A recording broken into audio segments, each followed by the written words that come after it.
खिलाड़ी भाइयों इस मैदान में पहुंचे थे और उसी में से आप लोग प्रेरित होकर फाइनल पे चलने जा रहे हैं।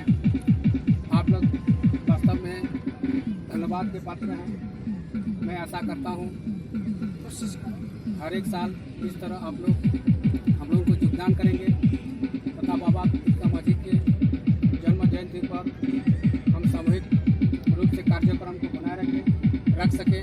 उसके लिए मेरे तरफ से, क्लब की तरफ से, मेरे सपाटी की तरफ से सभी को धन्यवाद ज्ञापन करते हैं।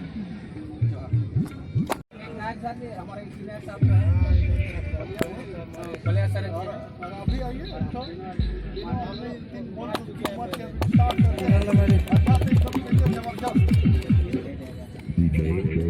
रुको रुको रुको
Mm-hmm.